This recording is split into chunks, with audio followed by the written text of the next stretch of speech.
Manden cɛ ni manden muso an b'aw bɛɛ lajɛlen fo k'aw barika da bi ye juma ye minnu bɛ manden kɔnɔ ani minnu bɛ manden kɔ kan k'aw bɛɛ lajɛlen fo bi ye juma ye bi ye ne terimuso ne balimamuso ne kɔrɔmuso Maimuna Aidara bi y'o ka anniversaire donc an bɛ joyeux anniversaire kɛ Maimuna Aidara ye an bɛ sɔrɔ ka na kuma dɔɔni anniversaire kan ka bɛɛ fo fɛn fɛn bɔra an kumakan na ka taa Bubu Mabel défend k'u fo k'u barikada ka autorité yɛrɛ fo Bubu Mabel a ka libéré la an bɛ joyeux anniversaire kɛ Maimuna Aidara ye Haidaraw de Maimuna Aidara Sherifu de Maimuna Aidara joyeux anniversaire Maï Sherifu joyeux anniversaire Same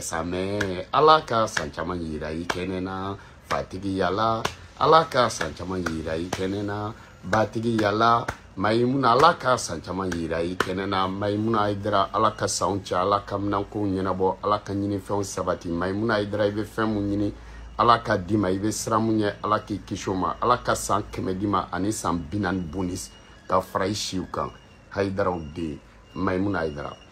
manden cɛ ani manden muso muru ni karamɔgɔ somaw ni donsow bi an bɛna kutuba kɛ bamananw ko san yɛlɛma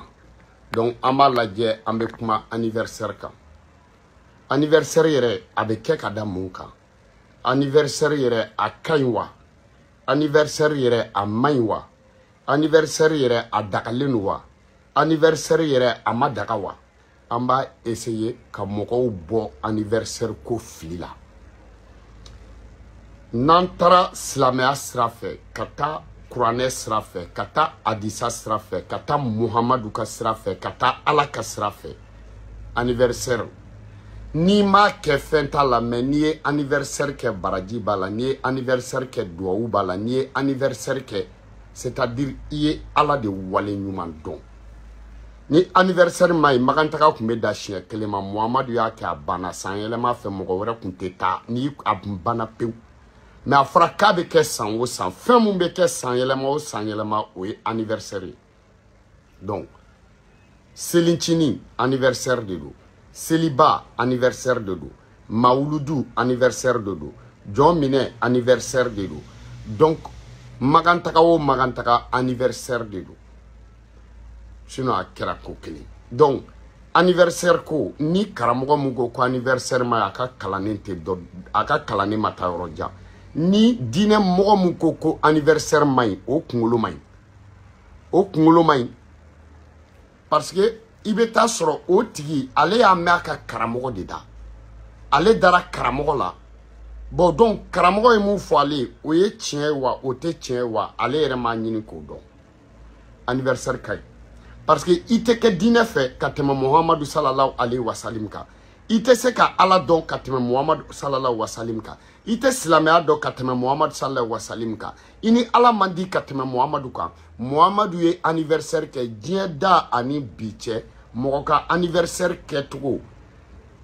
ka tɛ ɲɛ ka tɛmɛ Muhamadu ta kan I ta dépense bɛ se ka caya ni Muhamadu ta ye mais ka anniversaire kɛ kabako ye Muhamadu sallallahu alaihi wa sallam ale de y'a daminɛ Muhamadu ye ale de y'a ka anniversaire bɛɛ kɛ don kelen a bɛ si da mun na a y'o sagajigida de faga a ka anniversaire la m'a dɔn I ka anniversaire kɔni wari kɛra I bolo cogo cogo I si saga da I tɛn'o faga don kelen donc Muhamadu k'a to san 60 dɔw ko ani san 3 dɔw ko ani san 7 dɔw ko san 60 ni san 4 a kɔni y'a ka anniversaire bɛɛ kɛ don kelen k'a to san 60 ani damadɔ mun na a y'o sagajigida de faga o don a ɲininkara k'a bɛ ka nin kɛ mun na ko k'ale ka anniversaire de bɛ yen n'o y'ale ka san yɛlɛma ye k'ale Muhamadu k'a bɛ ala fo ka ala barikada y'a faamu nin se kɛra ale ye ale b'a kɛ ka ala fo ka ala barikada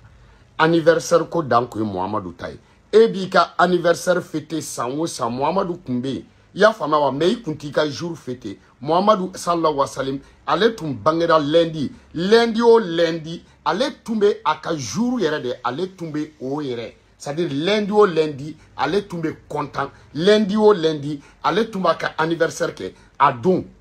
ya fama aka bangeni do ale kumbo fete lundi o lundi. O lundi ale tumbe lundi bunya ka bangena lundi. Ale tumbe lundi karamaka balola baka bangera lundi. Ale tumbe lundi sunka bangera lundi. Ya fama aka anniversaire o kera don a sanyelema aye sandamu soro aya saga jigida faga. Donc ni mogo muko ko anniversaire ma ambi nyininga ni anniversaire ma juma kele o de kumbe seli juma wara kunte seli mais juma o juma seli bitake selinchini o selinchini abebe sanyelema dodima ya fa selinchini folomu no yera Muhammadu la mogo beta o de waleya san wo san seliba o seliba mogo be sagajigi faga o ye muye sanyelema o sanyelema Muhammadu ya ke ouve Muhammadu ya fo ouve dina ya fo ala ya fo donc na san wo san sira na sekeriye iba ke o anniversaire magantaka wo magantaka sanyelema o sanyelema ya fa al ni tara kokele na sebiye na ijaibe tatuguni o yikele ka anniversaire de ke donc ni mogo muko ni kramogo mu nani sigi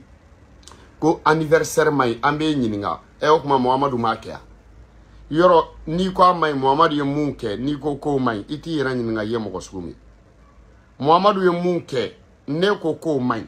ante nyininga wa ya fama wa e bangere ka I koroba I de la ka selinchini seliba kelenkari nyina ye saka faga a flana kunni anniversaire dote donc c'est pour vous montrer anniversaire kere tun jumɛn b'a la fɔlɔ ala foli ka barikada n'i ye bamananya ta anw fɛ yen ni san yɛlɛmana parce que tubabuw ka jate u nana anw ka jate tunu tubabuw nana ni 31 décembre ye kuma Sisoko kow bɛ cogo di aw fɛn fɛn bɛ lini na ka bɛɛ lajɛlen fo tubabuw nalen ni anniversaire ye tubabukan na parce que anw ka denmisɛnninw n'i bɛ fɛ denmisɛnninw ka kodɔn ko min dɔn dibe jamana denmisɛnninw bɛ kalaw la parce que o denmisɛnnin kulu minnu n'olu bɛ kalan olu bɛ kɔrɔbaya ɲɔgɔn fɛ o y'a sɔrɔ cɛkɔrɔba minnu ma kalan cɛkɔrɔbaw bɛ commencer ka tunu denmisɛnninw kalannen bɛ na donc u nana ni tubabukan ye denmisɛnninw bɛɛ jagoyalen don ka don école la donc école la mun bɛ kalan o ye nansaraw ka kan ye mun bɛ kalan o ye nansaraw ta wale ye mun bɛ kalan o ye nansaraw ka dɔnniya ye donc denmisɛnninw n'o de bɛ kɔrɔbaya maintenant kɔrɔlen anw ta mun n'o ma f'u ye u ti n'o dɔn bilen donc anniversaire tun bɛ anw fɛ yen 31 décembre tun bɛ anw fɛ yen i b'o jateminɛ hali bi na anw fɛ yen minnu ye kɔrɔlen sabati minnu ye kɔrɔlen lakanda en général o ye somaw ye ani donsow 31 décembre bɛ anw fɛ yen a kalo tɔgɔ 31 décembre o de bɛ wele i y'a faamuya anw fɛ yen ko arabani kelen san kalo laban o araba laban araba wɛrɛ tɛna se aw bɛ don san kura araba la araba laban u b'a wele ko arabani kelen san araba tɔ tora kelen somaw ani donsow u bɛ fɛti kɛ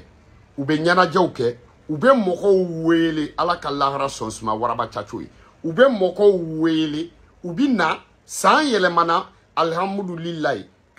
an bɛ ala fo k'a barikada anw ɲɔgɔnna caman taɲana an bɛ ala fo k'a barikada i y'a faamuya wa a ye anw sɔrɔ balo la an bɛ ala fo k'a barikada jamana lakanani na san kura diyali la san kura la ala ka jamana kisi ka jamanadenw kisi ka dugu kisi ka dugudenw kisi ka hɛrɛ nati dugu kɔnɔ donc o tun ye 31 décembre ye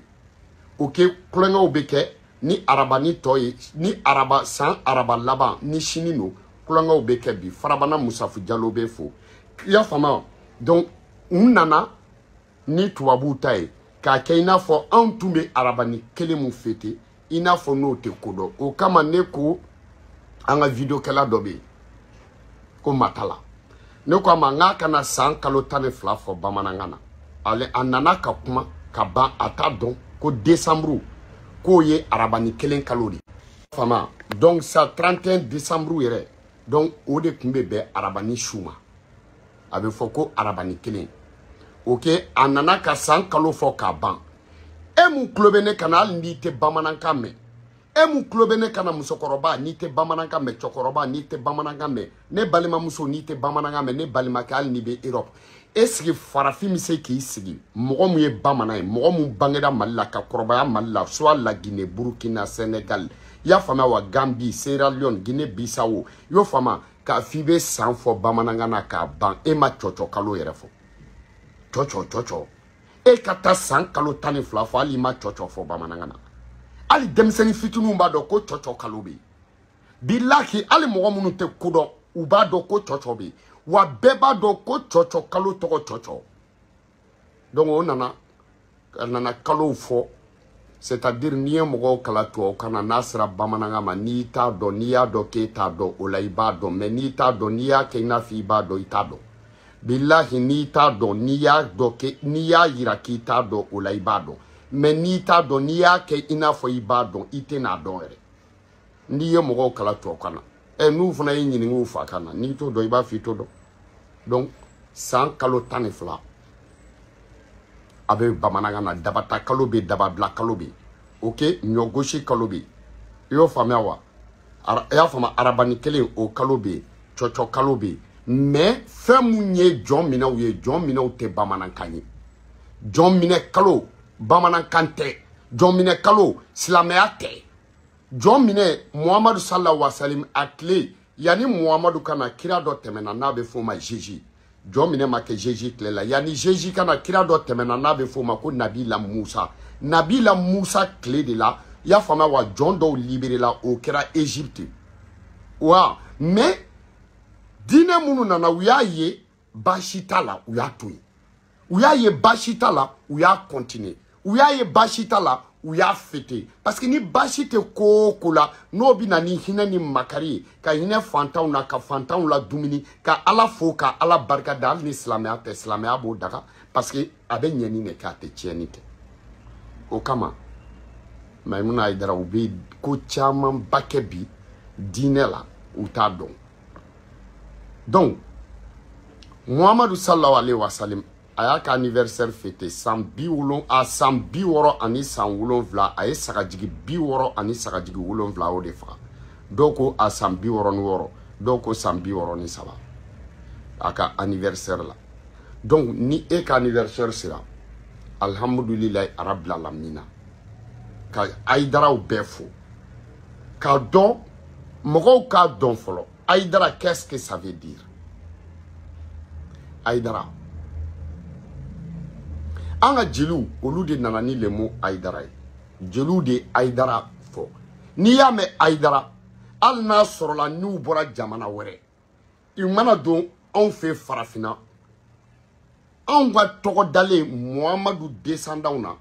o de ye ko Haïdara munu bora Muhammadu la on de bu anwa jelu de bu wele ko Haïdara mais ibeta soro arabu bu wele togo were la ibeta soro endu bu wele togo were la ibeta soro chinois fe Muhammadu descendant olubo wele togo were la tu vois mais niya me Haïdara oye jamana duru niya me ko Haïdara Sénégal Guinée Conakry Mali Mauritanie ani Burkina ni yu ye jamana were la ya fama u bora manden dugu do la ka tu sigo jamana na inafo Côte d'Ivoire ni Guinée nunu mais parce que abe ko jamana bakele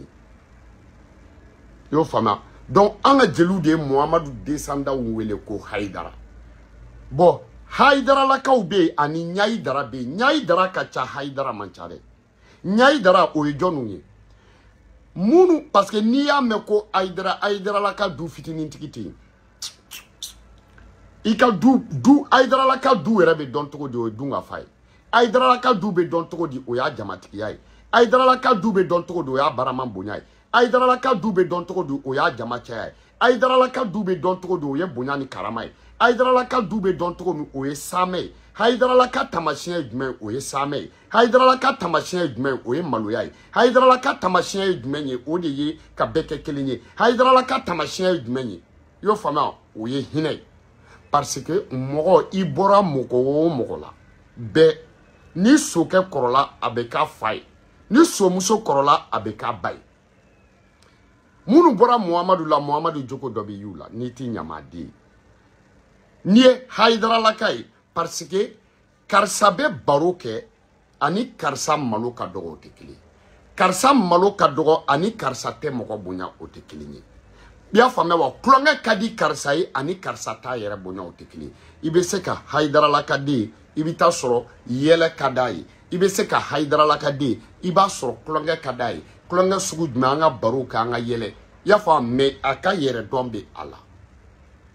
Odi Haidara la ka tamashin. Parce que Muhammadu akumbe maluya. Muhammadu akumbe maluya. Muhammadu moko kun kokadai. Muhammadu Same kun kadai. Muhammadu Hine kun kadai. Muhammadu Karama kun kadai. Muhammadu Klenia kun kadai. Muhammadu Joko Nyumanteki kunu. Ode kama Muhammadu yere Joko ye mogomu do dine la. Kele mo do dine la. Muhammadu Joko ye mogomu do dine la. Dine Moria mo do ala. Muhammadu Joko ye mogomu do dine la. Yo fama. Ode ye, c'est-à-dire dugu kono ni malankolo nana ni kodo ye komi no ye ala ko ye mogo ta lame. Mais bébé mogo min bonya no nana ni kuma do ko ala ko mogo ba lame parce que mogo yetoko o de bi ka batike sara no ya ka Haidara la ka obefu ka Haidara la ka dubafu yorodme 15 ambugu kufo ka Haidara la ka dubaf menfo Dauda bugu bar bouton rola ka anfa fo ala ka shini kene adama ka Haidara la ka dubafu nyoro ka Haidara la ka dubaw fo buye fe ka Haidara la ka dubaw fo cheka ma wula fe ka Haidara la ka dubaw fo nyono ani nyono olu te kelenye centre nyono ka Haidara la ka dufo ka Haidara la ka dufo Bamako ka Haidara la ka dufo Kai ka Haidara la ka dufo Kulikuru ka Haidara la ka dufo Segu Sikaso Mopti Tombouctou Gao Kidal Mounou yerebe extérieur la kou bela jelen fo. Donc anniversaire akain. Koro de be ko bela. Ko no ye mogo mana ika anniversaire ke iye John ne bargada. Ni ye ala de fo ka bargada. Ni ala e san yelema ke to balula ni e dumini tobi. Ini mogo ka dun iye ala de fo. Ni ala e san yelema ni ye mogo wele akaw nyenaje. Parce que ou nana ke ina fo nyenaje haram yalo no islamé ala. Klonge te dien ko la. C'est-à-dire, klonge te dugo la sebe be dien dugo la, klonge bo dugo la. Maïsrifu, mena kuma do fo, pour que ika don, kloninga yele, obe dien kono wabe dine la. Ou nana fo ko dunu fo may. Mais mogo be nyana jetoko di ni dunu te. Mogo be nyana jetoko di beka dunu yika dunu ye. Muhammadu sallallahu alaihi wasallam u kelenga maga mine u donto tol al-badri aleina mais wo dunu ne kumika fo oye arabu olu tise kana nga balani fo tu ka fenfe donc arabu olu bu ka foli fene fo tol al-badri aleina u ba Muhammadu kumbe domina dunu ne kumika fo na tumay Muhammadu kumba fo ko no ku ka dabla kele dunu fola do tume maka Maimuna Haidara chen kun kankadi atumbe sangala akun kadi mogo ya akadi demisenu akadi mogo korobaw ye ina fo Prince Diallo akadi demisenu akadi mogo korobaw ye ko Josi Saramani akadi demisenu ye ya famawa akadi mogo korobaw ye ina fo Bibina ya fama ko Milmo akadi mogo ye ina fo Master Simi akadi chewe akadi demisenu ye abe sangala ina fo katika ka rapper kati dangele ina fo Krimizi dongele abe ka dunu fo kare kono ka tebe mogo bi ka boli mangamba no fe bebi fe ka dongli da kame ka dunu fo kame o ya soro i moke Muhammadu sallallahu alaihi wasallam ani Kadijatu kun sigileno Fatma ta bintu ya Rasulullah ombo tigini man kun sigilembe yani akafuru cheni mangam bora parce que dugu la mumbe mundo kibaruya be lancer cheni mangam bora ku sigilen to dron Fatma ta bintu ya Rasulullah anamba Kadijatu u wilila ɲɔgɔn fɛ u bolila ka t'u kunda kogo la ka tamatɔ lajɛ ka dɔnkili lamɛn y'a faamu u b'u kula maga Muhammadu sigilen tora après u nana ka n'u sigi u bɛ baro la Muhammadu ko nin ye jɔn ye u ko ko dɔnkilidala mun don k'a bi sanga la k'a ka di bɛɛ ye Muhammadu ko aha u ko awɔ Muhammadu ko aha u ko awɔ anu ye baro kɛ dɔn kan ka baro kɛ dɔnkili kan Muhammadu ko k'a y'a mɛn aye mogo bla ko surprise de ku kata dɔnkilidala in wele k'ale Muhammadu sallallahu alaihi wasallam ka mako b'a la dɔnkilidala in nana Muhammadu ko u ye baro kɛ Muhammadu ko a ma a ko ko ne muso ni den bolila ka t'i lajɛ koko la ko ne tun bɛ fɛ k'i sara n'i bɛ se ka na ne muso ni den ɲɛnajɛ so kɔnɔ karamɔgɔw tɛ nin fɔ u t'a dɔn de wa ou bien n'u y'a fɔ n t'a dɔn dunu fɔlɔ n t'a dɔn c'est à dire artistes olu n'u ka sɔrɔ bɛ ɲɔgɔn tiɲɛ de wa wajulikɛlaw jama bɛ kuru la jama bɛ kuru artiste la je vois pas mais a jamaw tɛ kelen ye pourquoi u tɛ nin yɔrɔ ninnu fɔ parce que u t'a dɔn ne de ye bamanan waliju ye bilahi ne sɔnna n sɔnna ne banna n banna ne ye bamanan waliju de ye an ka silamɛya kuranɛ an k'a fɔ suran i bɛ ne da mais an k'an sigi ko min dagalen don ko min ma daga an ka Muhamadu ko ɲɛfɔ an ka Ala ko ɲɛfɔ an ka kuranɛya ɲɛfɔ an kuranɛ ɲɛfɔ an ka diinɛ ɲɛfɔ an ka Ala ko fɔ bilahi taala i bɛ ne sen minɛ i b'a fɔ ko karamɔgɔ ne de ye bamanan waliju ye an kuntigi Muhamadu sallallahu alaihi wa sallam mais dugu bɛ se ka kɛ ko tulonkɛ tɛ dugu la Makan kulonkɛ bɛ yen aw bɛ tile ka arabuw ka uraw ka kulonkɛw ye Facebook kan Makan kulonkɛ bɛ yen an ɲɛ b'o arabu kelen minnu na kulonkɛ la olu de bɛ ye misiri kɔnɔ donc a ye mɔgɔw to yen u ka ɲɛnajɛ a ye mɔgɔw to yen u ka distrait wagabiyaya t'a la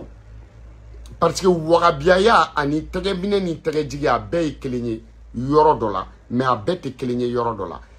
minnu bɛ farafinna yan Afiriki n'olu ye wagabiyaw ye i y'o faamuya wa ni tijaniw minnu b'u tɛgɛ jigin n'olu ko ko wagabiyaw ka foyi ma ɲi tijani fɛn o fɛn n'i taara maga a bɛɛ bɛ kɛ wagabiya i bɛ seli wagabiyaw de kɔfɛ tijani bɛɛ n'i taara maga i y'i tɛgɛ minɛ i m'i tɛgɛ minɛ i bɛ seli wagabiyaw kɔfɛ n'i taara maga i y'a faamu a diyara a ma diya i ye i bɛ kɛ sunnamɔgɔ ye i sɔnna i ma sɔn i bɛ kɛ sunnamɔgɔ ye i sɔnna i ma ban donc e tɛ se ka taa sɔn sunnaya ma maga ka na ban sunnaya ma farafinna e tɛ se ka sɔn sunnaya ma maga i selen farafinna e bɛ ban sunnaya ma o ye mun ye o fila ça tient pas bon sunnaw fana olu banna fɛn o fɛn ma farafinna n'u taara maga olu b'o kɛ u ko sunnamɔgɔw ko kaburu lujura ma ɲi mais n'u taara maga u bɛ taa Madinɛ mais mun bɛ kɛ Madinɛ ni kaburu lujura tɛ hali ni Muhamadu kaburu do kɛ mais i bɛ taa kaburu de lajɛ o e ko farafinna ko fa kaburu lajɛ ma ɲi ba kaburu lajɛ ma ɲi mais ni e taara maga iji yɛrɛ la e ka iji tɛ minɛ f'i ka taa kaburu lujura donc e tɛ se ka ba kaburu lujura ma farafinna ka taa sɔn kaburu lujura ma maga donc aw yɛrɛ k'a lajɛ ça tient pas ça tient pas o an ka tiɲɛw fɔ ɲɔgɔn ɲɛna quoi donc nin ko ye video kunkurunin ye n bɛ fɛ ka video mun kɛ c'est-à-dire anniversaire kan donc Ala de ye don da don tɛ kelen ye mais a ka jate minɛ k'a fɔ nin don in ka ɲi nin don man ɲi o ye nkalon de ye diɲɛ don bɛɛ ka ɲi mais don min na ni mɔgɔw bɛ fana bɛ se ka concentrer ka u hakili bɛnbɛn Ala ko kan o don bɛ bonya i n'a fɔ juma semaine kɔnɔ bon munna don dɔw baara bɛ kɛ don dɔw baara tɛ kɛ o tɛ Ala ko ye dɛ o ye mɔgɔw yɛrɛ ye o ye diinɛw nacogo ye parce que chrétiens tɛ baara kɛ dimanche parce que pourquoi olu bolo Ala ye diɲɛ dilan k'a ban samedi Ala y'i reposer dimanche donc olu b'u reposer dimanche arabuw bolo silamɛya la olu bolo Ala ye diɲɛ dilan k'a ban jeudi Ala y'i reposer juma donc olu tɛ juma baara anw fɛ mandenkaw bolo Ala ye diɲɛ dilan k'a ban lundi Ala y'i reposer mardi o de kama anw fɛ mandenkaw tun tɛ baara kɛ mardi tun bɛ bɛn mandenkaw équivalent dimanche ma o de kama anw fɛ i b'a ta hali sini dɔgɔ mun bɛ jɔ mardi o dɔgɔ jɔta ka ca ka tɛmɛ don bɛɛ kan dɔgɔ caman bɛ jɔ mardi de sugu caman bɛ sigi mardi de kulonkɛ caman bɛ kɛ mardi de bon anw fana bolo mardi tun ye don ye don min n'o de tun ye mandenkaw reposer don ye donc don ko don bɛɛ ka kan Ala bolo seli de la ka bɛn don bɛɛ ma seli bɛnna lundi ma seli bɛnna mardi ma seli bɛnna i y'o faamuya wa don bɛɛ ka kan Ala bolo Ala b'a place de la jogow ka ɲɛ Ala m'a fɔ mɔgɔ si ma ko kana nin kɛ sunkalo mais ni sunkalo tɛmɛna kɛ non non non